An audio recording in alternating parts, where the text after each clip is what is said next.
Hola a todos, bienvenidos a la ponencia titulada La clasificación de cuadriláteros, un análisis en libros de texto de educación primaria de México, quien presenta a su servidora Antonia Itzel Blanco Hurtado y Gema Rubí Moreno Alejandro.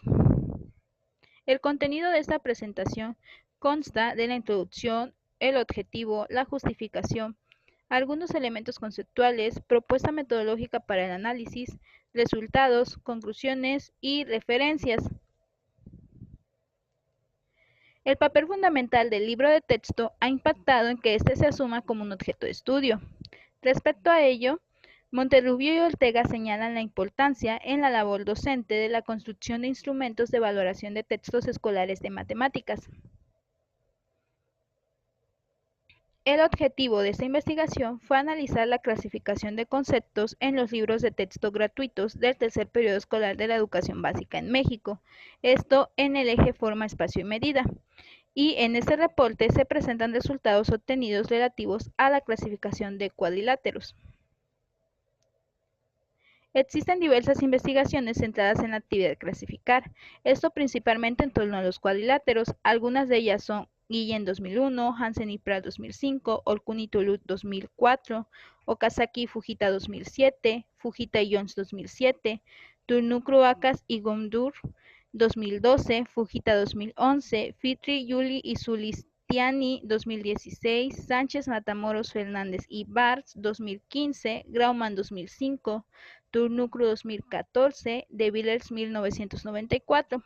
Sin embargo, en la mayoría de ellas no se centran en el análisis de libros de texto, solamente en la de Grauman 2005, el cual se hizo en Alemania, por lo que se vio la necesidad de analizar los libros de texto mexicanos en torno a la actividad clasificar.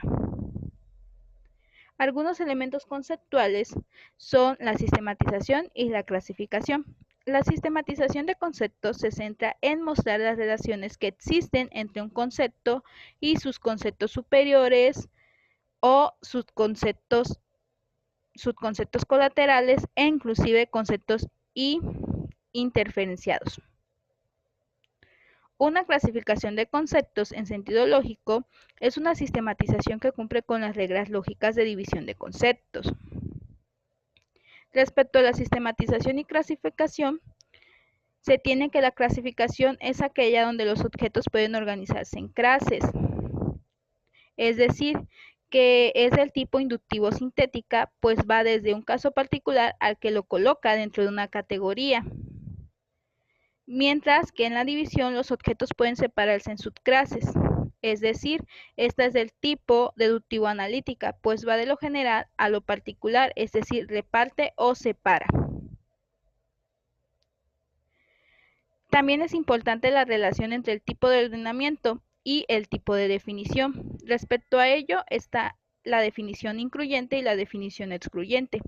La definición incluyente es aquella que se centra en las características esenciales de los conceptos y que no tiene la intención de excluir casos particulares, generando así un ordenamiento jerárquico. En este ejemplo se muestra las definiciones, un ordenamiento con definiciones incluyentes, permitiendo de esta manera que haya relación entre los conceptos.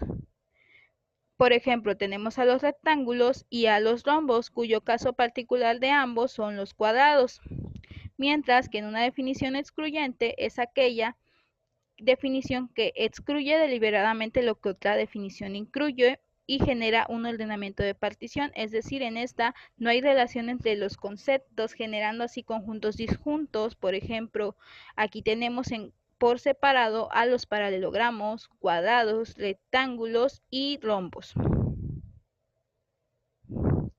También se muestran algunos conceptos asumidos para la identificación del tipo de ordenamiento de conceptos, como la sistematización, la cual puede ser incluyente o excluyente. A la vez, cada uno se divide en dos, el cual es una clasificación incluyente o una sistematización incluyente no clasificación. En la clasificación incluyente es aquella que cumple con las leyes lógicas para la división de conceptos, mientras que en la sistematización esto no se cumple, al igual que en la clasificación excluyente, en la cual sí se cumplen las leyes lógicas y en la sistematización excluyente esto no se cumple. Respecto a la propuesta metodológica para el análisis, se crearon unidades de análisis. Esto con respecto a la clasificación de conceptos en libros de texto. Las unidades de análisis son orientación y claridad, procedimientos lógicos asociados a los conceptos, momento en que emerge la clasificación, material visual ilustrativo, dicotomía en la división de conceptos, división consecutiva, leyes lógicas en la clasificación de conceptos y ordenamiento de conceptos. También se crearon categorías y cada unidad de análisis tiene una intención. En este caso, la unidad de análisis 1 es con la finalidad de analizar si las instrucciones que se presentan son claras, permitiendo así realizar las actividades, y las categorías son insuficiente o suficiente, mientras que la segunda unidad de análisis es para analizar los procedimientos lógicos asociados a los conceptos que se promueven en el bloque de lecciones. De esta manera se tienen las categorías de conocer propiedades, distinguir propiedades, identificar conceptos, definir conceptos, ejemplificar. Mientras que la tercera unidad de análisis es para analizar el momento en el que emerge la clasificación en cada uno de los bloques, es decir, si esta es descriptiva o es constructiva. También se analiza el tipo de material ilustrativo, las cuales pueden ser decorativo, relacionada pero no esencial o esencial. En la quinta unidad de análisis se analiza si la división de conceptos es dicotómica o no dicotómica. También en la unidad de análisis número 6 se analiza el nivel al que se promueve la división de conceptos, es decir, si esta llega a un nivel, a un segundo nivel o a 3 niveles o más. En la unidad número 7 se analiza si las leyes lógicas se cumplen, es decir, si es proporcionada, si los subconceptos son disjuntos, si se realiza partiendo de un solo criterio o si es continua. Respecto al tipo de ordenamientos, esto se divide en tres. Uno es el tipo de ordenamientos de conceptos, los cuales son los que se mostraron en el esquema, si es del tipo clasificación incluyente, sistematización incluyente no clasificación, clasificación excluyente o sistematización excluyente no clasificación. Respecto al sentido lógico que posee, este puede ser deductivo analítico, es decir, que va de lo general a lo particular, o bien inductivo sintético, es decir, que ahora va de lo particular a lo general. También se analiza el grado de participación del alumno con respecto al tipo de ordenamiento, el cual puede ser pasivo o activo. Para la identificación de los bloques, esto se analizó aquellas lecciones que en su intención o en aprendizaje esperado o en el contenido estuviera relacionado con la actividad clasificar. Y los bloques identificados fueron la clasificación de triángulos, de cuadriláteros, de un conjunto dado de cuerpos geométricos y de prismas y pirámides. Sin embargo, en esta ocasión solamente se presentan lo relativo a la clasificación de cuadriláteros. Debido a que el diseño del libro para el alumno hace necesaria su coordinación con el libro para el maestro, es que se analizan estos dos libros de texto.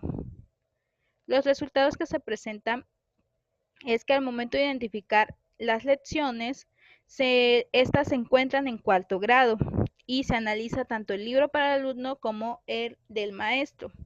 Las dos lecciones son la lección número 61, cuyo nombre es cuadriláteros, y la lección número 62, que es en qué se parecen. Sin embargo, la actividad clasificar se da solamente en la lección número 62, que es en la que se hace énfasis.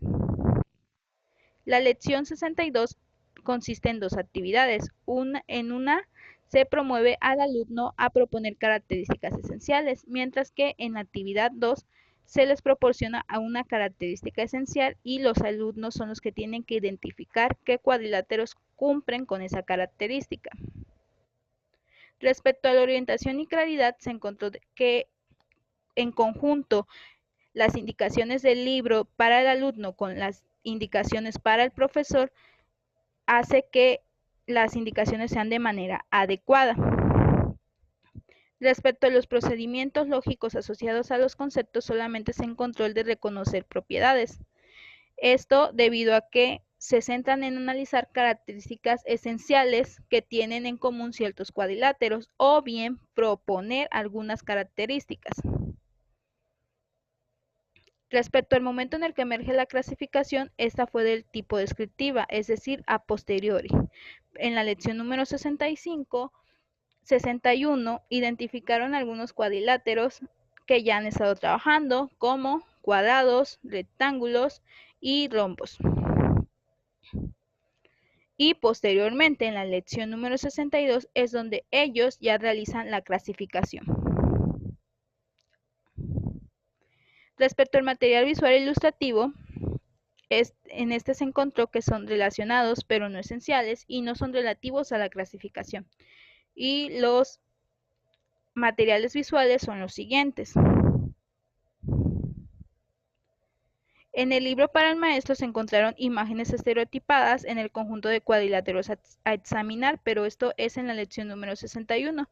Sin embargo, sí se señala que en caso de encontrar una figura con la misma forma y en diferente posición, se considera como la misma figura, por lo que sí da paso a analizar o encontrar figuras no estereotipadas.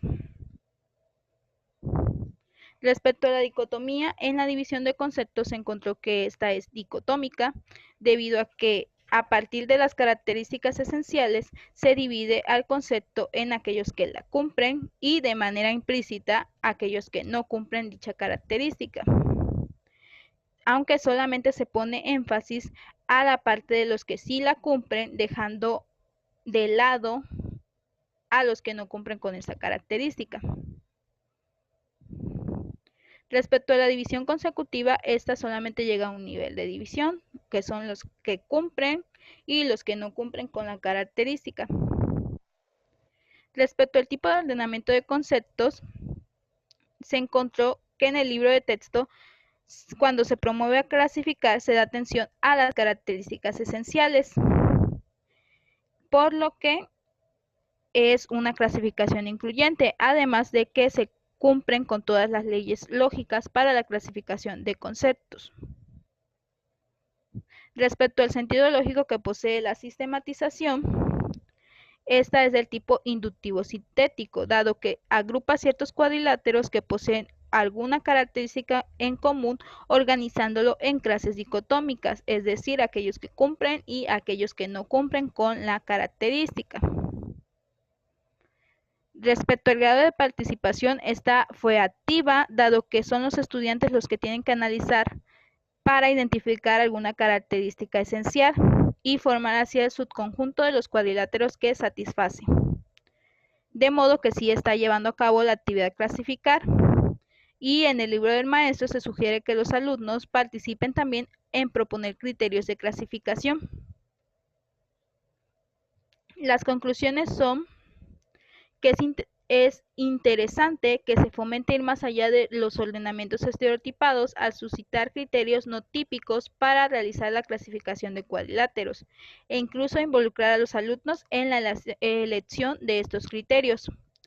Sin embargo, solamente se pone énfasis en una parte de la división del concepto, observando así la presencia de un fenómeno, que es el de clasificaciones incompletas, dado que se deja de lado aquellos cuadriláteros que no cumplan con la característica. El diseño de los libros de texto gratuitos de primaria y su coordinación necesaria con el libro para el maestro depositan en el profesor la responsabilidad de la gestión de un ambiente de aprendizaje. Sin embargo, esta coordinación de los libros resulta deficiente en lo que respecta a la actividad clasificar por sí misma. Aunque las lecciones que se estudiaron se eligieron porque oficialmente tienen el objetivo de trabajar con la clasificación, no es fácilmente perceptible para el estudiante. Es interesante resaltar que a este contenido ya no se le da un seguimiento en este mismo nivel educativo, por lo que se pretende analizar la clasificación de cuadriláteros, pero en el nivel secundaria. Mediante esta metodología se analizaron los diversos bloques de lecciones y se mostraron resultados diferentes en cada uno de ellos. También se contempla un posible rediseño de la metodología, donde la última unidad de análisis dé origen a 3 unidades para hacer más más detallado esta unidad. Los resultados han dado una claridad del estado que guarda la clasificación de cuadriláteros en primaria y a su vez son potencialmente insumo para la generación de materiales curriculares complementarios. Muchas gracias por su atención. Algunas referencias.